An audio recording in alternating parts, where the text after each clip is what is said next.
আসসালামু আলাইকুম।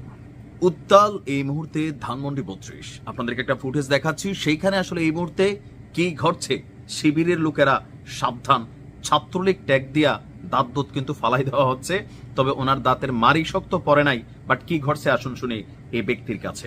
আমার নাম মামুন, আমি বাংলাদেশ ইসলামী ছাত্র শিবির ঢাকা কলেজ শাখার প্রশিক্ষণ বিষয়ক সম্পাদক। কিভাবে নিব বলেন? ওখানে যারা প্রশাসনের লোক ছিল, এখনো যারা আছে ওরাই। আমি তাদেরকে স্পষ্ট করে বলেছি যে আপনারা আমাকে আঘাত করতেছিলেন, আপনারা এখানে আসুন। তারা ওখান থেকে এক পর্যন্ত নাই, এই প্রশাসন আগে বিচার করতে হবে। যার কথা শুনলেন তার পরিচয় হচ্ছে তিনি একজন শিবিরের পদপ্রাপ্ত একজন নেতা। ঢাকা কলেজ, ঢাকা শহরের মধ্যে খুবই আলোচিত কলেজ, ঢাকা কলেজেরই একজন ছাত্র শিবিরের নেতা হচ্ছেন আমাদের এই ভাই। তার পদ পদবীরা হচ্ছে তিনি ওই কলেজে প্রশিক্ষণ বিষয়ক একটা সম্পাদক সম্ভবত আছে, কি প্রশিক্ষণ দেয় জানি না। এখন ঘটনার প্রেক্ষাপট হচ্ছে এই মুহূর্তে গেল কয়েক ঘন্টা যাবৎ সেখানে বিএনপির নেতাকর্মীরা কিন্তু খুব শক্ত অবস্থান নিয়েছে, সম্ভবত শিবিরের পোলাপাইনো। এখন উনি যে গেলেন টিম ওয়াইজ যান নাই, এটা তো প্রমাণিত। যদি তারা একটা গ্রুপ ওয়াইজ যেতেন সেখানে, তাহলে সেখানে এটা প্রমাণিত হইতো যে একজন লোকের ধরলে বাকি 10 জন এসা সেভ করতে। এখন তিনি কেন একা একা গেলেন? তিনি কি গুপ্তভাবে সেখানে গেলেন, নাকি একটা আছে অতি উৎসাহী জনতা হইয়া সেখানে গেলেন? কারণ এই মুহূর্তে বেশ কয়েকজন লোককে ধৈরা থাপড়াইয়া থোপড়াইয়া কিন্তু পুলিশের কাছে দিয়ে দেওয়া হয়েছে ছাত্রলীগ পরিচয় দিয়া, ছাত্রলীগ ট্যাগ দিয়া। মানে এখানে বিএনপির নেতাকর্মীরা তো এখানে এই মুহূর্তে এখন যেই ভাই মাইর খাইছেন তিনি কিন্তু বিএনপি নেতাকর্মীদের নাম নেয় নাই, কিন্তু আমি একটু আগে আমার ভিডিওটার মধ্যে বলছি যে বিএনপির নেতাকর্মীরা শক্ত অবস্থান নিয়েছেন এবং কি তারা সম্ভবত আজকে রাত্রে সেইখানে পাহারা দিবেন। কারণ নানান ধরনের গসিপ বা বাস্তবতা সত্য হইতে পারে, এখানে অনেক কিছু ঘটার সংখ্যা আছে। পুলিশ ওই জায়গাটাকে নিয়ন্ত্রণ করার চেষ্টা করছে।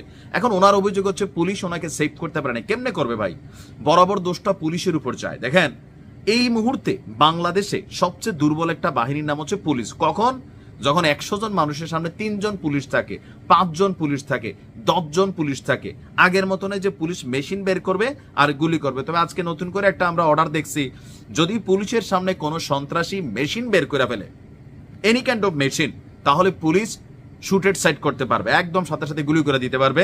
এটা আমার মনে হয় দরকারই ছিল। তবে এটার আবার অপফায়দা অনেকে তুলতে পারে, নাও তুলতে পারে, জানি না। যাই হোক, এখন ওনাকে পুলিশ সেভ করতে পারে না কেন? এখানেও আমরা দেখছি যে উত্তাল স্রোত এই মুহূর্তে যেই দলের নেতা কর্মীরাই হোক, যে যেই পরিচয়ে আসুক, আমজনতার পরিচয় দিয়ে আসুক আর বাম জনতার, তো পুলিশ এখানে একটা রায়ট ঘটলে কন্ট্রোল করার কিন্তু ক্যাপাসিটি নাই নাই নাই।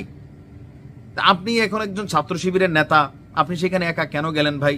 যদি এটা প্রাতিষ্ঠানিক আপনার যাওয়া হইতো তাহলে আপনারা টিম ওয়াইজ যেতেন, নাকি না ভিড়ের মধ্যে আবার এখানে ভিড়টাকে বড় করার জন্য? কারণ সামাও আরেকটা হইতে পারে উৎসাহী জনতা যে কি হচ্ছে ধানমন্ডিতে। কারণ বাংলাদেশে সুনামি আসলেও মানুষ সুনামি দেখার জন্য সমুদ্র পার চলে যায়।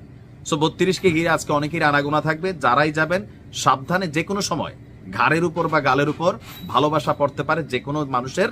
সো একটু নিরাপদে থাকুন আর সাবধান থাকুন। ভালো থাকুন। আসসালামু আলাইকুম।